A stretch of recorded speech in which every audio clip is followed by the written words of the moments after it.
a part of what happens here. All right, so let's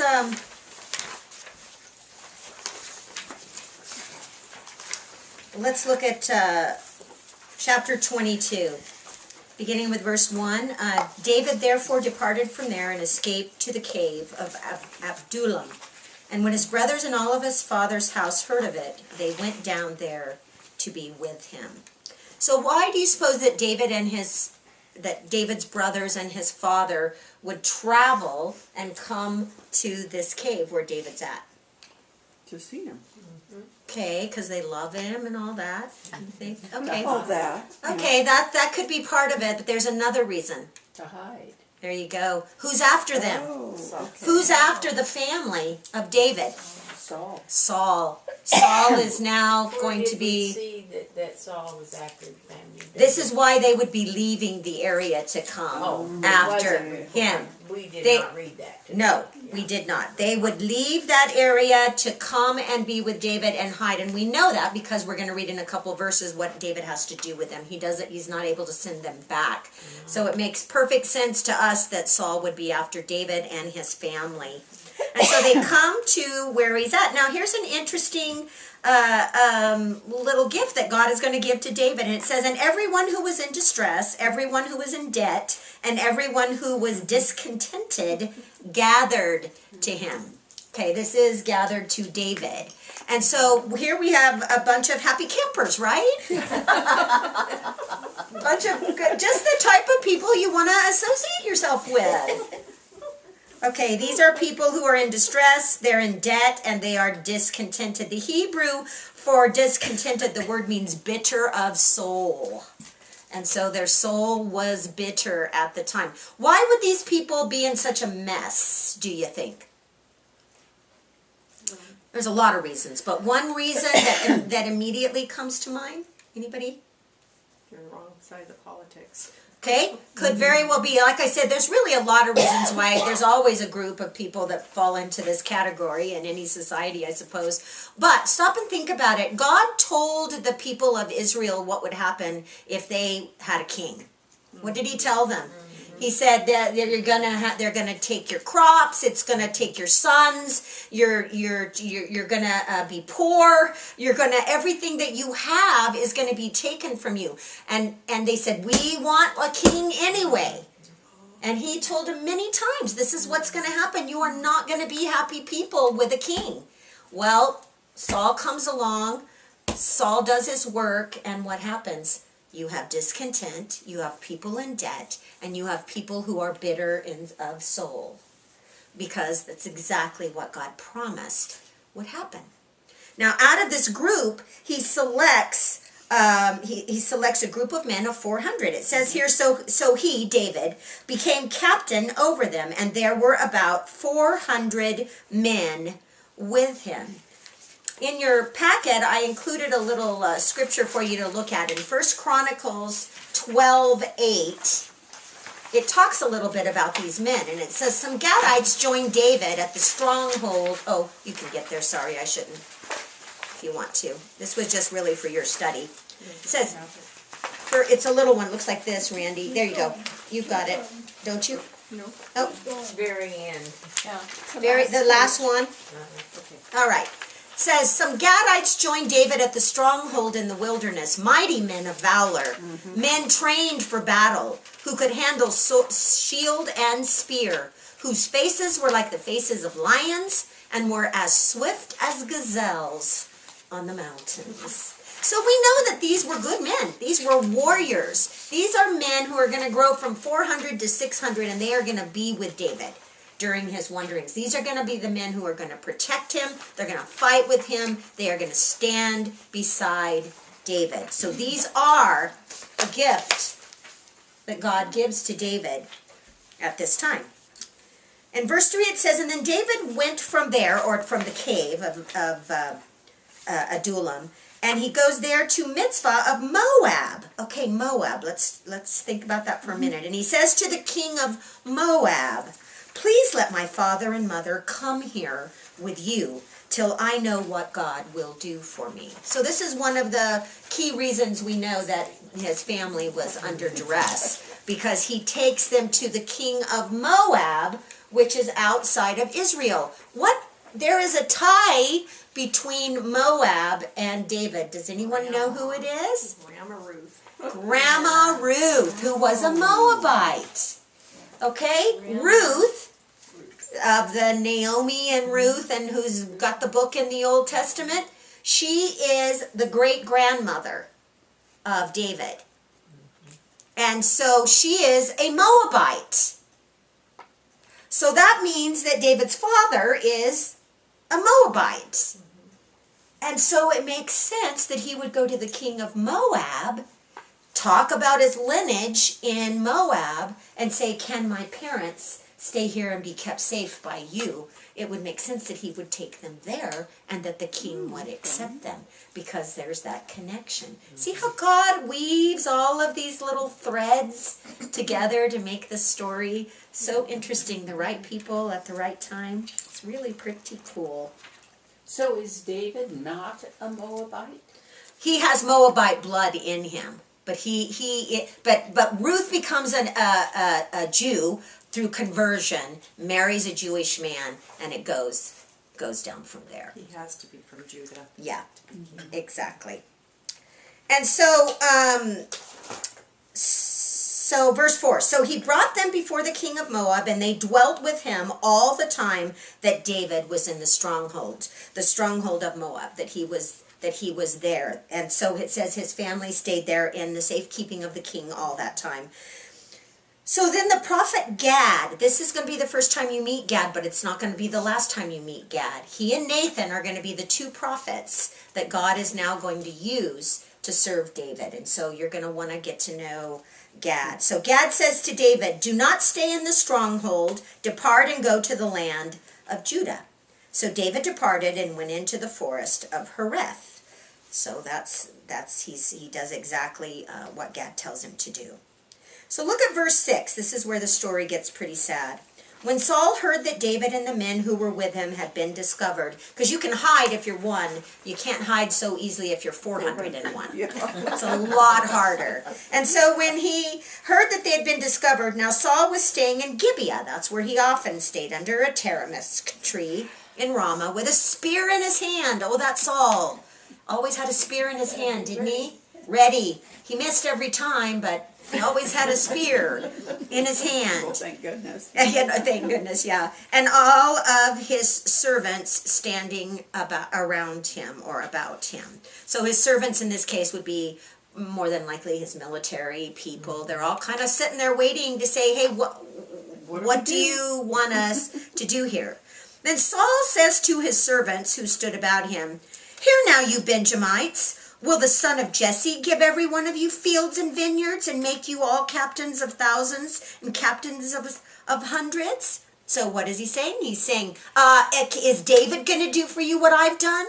Do you think David, the son of Jesse, is going to do for you what I've done? All of you have conspired against me. I kind of imagine him stomping his feet at this point. And there is no one who reveals to me that my son has made a covenant with the son of Jesse. And there is not one of you who is sorry for me or reveals to me that my son has stirred up my servant against me to lie in wait as it is this day. None of you. You guys are just crummy. Just crummy. All of you are. None of you didn't come to me and tell me about Jonathan when you knew about it. Every single one of you is against me. There's not one of you who's sorry for me. And they're all sitting there. Can you imagine them kind of going, Oh, brother. It's not very becoming. sure we are. Sorry for you, sir. Yeah. So in verse 9, we find one man who'll stand up, and it is Doeg. We met him earlier. Remember in the last chapter, all it said is that he was there when David and Ahimelech meet, and Ahimelech gives him the bread. Doeg is there. So here's what Doeg now is going to do. Then answered Doeg the Edomite, who was set over the servants of Saul. So he had a position of authority, and said, I saw the son of Jesse going to Nob, to Ahimelech, the son of Ahitub. And he inquired of the Lord for him. He gave him provisions, and he gave him the sword of Goliath. the Philistine. So he's tattling on Ahimelech, and he's telling him, he gave him provisions, did he? Yeah. He did. He gave him bread, right? He gave him the sword of Goliath, did he? He did. And he inquired of him of the Lord. Do we read that happened? So what would that mean? That would simply mean at the time when the high priest often inquired for men when they had questions of the Lord, they would come to the high priest. We don't read about that happening, but evidently it was a common practice, because let's go a little bit further on. And he says, so the king sent to call Ahimelech the priest, the son of Ahitub, and all his father's house. Underline that, please. You're going to need that. The priests who were in Nob. So that's all of the house of his fathers who were in Nob. And they all come to the king. Why is that important?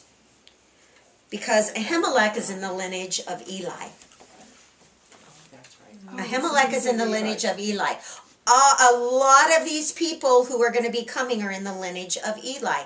Go back to the very beginning. Do you remember what God tells Eli? All of his progeny would die. He said, everyone in your family, in your household will die. Because Eli did what? Eli didn't take care of the two sons who were creating mischief and did unrighteously in their servitude. And so he told him, your whole household is going to be destroyed. This is the lineage of Eli.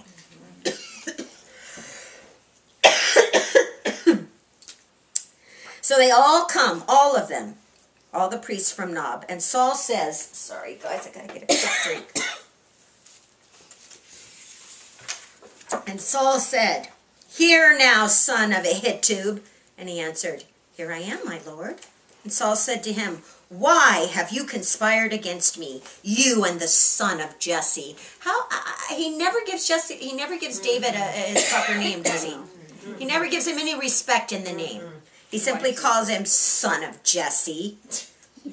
And that you have given him bread and a sword, and you've inquired of God for him, that he should rise against me to lie in wait, as it is this day. So Ahimelech answered the king and said, and who among all of your servants is as faithful as David? Who is the king's son-in-law? Who goes at your bidding and is honorable in your house? So it's apparent from this particular verse that Ahimelech really isn't aware of what's going on between Saul and David. He's really not, or he wouldn't be taking up for David at this point. And so, did I then begin to inquire of God for him? Far be it from me. In other words, he's saying, is this the first time I've ever gone to God for David? No, it isn't the first time that I would have done it. And it would have been something that would have been not that unusual. Let not the king impute anything to his servant, or to any in the house of my father, all of these of the lineage of Eli. For your servant knew nothing of all of this, little or much. And so this is, Ahimelech does two things. First, he defends David. He says, hey, David is an honorable man. Who else is like him? And then Ahimelech defends himself when he says, I did nothing at all. And in verse 16, we have the judgment. After Saul listens to it, he says, and the king said, you shall surely die, Ahimelech, you and all of your father's house. And so the judgment of Eli will be carried out. What verse are you on right now? 16. Okay. Verse 17. Then the king said to the guards who stood around him, turn and kill the priests of the Lord, because their hand also is with David, and because they knew when he fled, and they didn't tell me. But the servants of the king would not lift their hands to strike the priests of the Lord. They knew it was a sacrilege, right? Mm-hmm. So the servants are not going to lift their hands against the priests of the Lord. Verse 18, and the king said to Doeg, can't you just see him just frantically turning around and finding someone, and there's Doeg, the Edomite. standing there, the tattletale who told everything, and he says, hey, you turn and kill the priests. And so Doeg, the Edomite, turned and struck the priests and killed on that day 85 men who wore a linen ephod. What does the linen ephod signify? Simply Levitical priests. So what I'm having a hard time envisioning when I hear that story is, did everyone just stand there Yeah. and allow one man to go through with a sword and kill? I guess they did, because Doeg isn't going to stop there. Well, they could have run too. They may have been. They could have run. They could, he simply goes after them with a sword and kills 85 men all by himself. Then, when he's done doing that, look in verse 19. Also, Nob, the city of the priests, he struck with the edge of the sword. The men, the women, the children, the infants, the oxen, the donkeys, the sheep, he struck them all with the edge of the sword. So he goes into the city where the tabernacle is, to where the priesthood is, and he evidently just slaughters the entire city, anything and everything that's there. And so it's just mayhem that one man does under the direction of King Saul.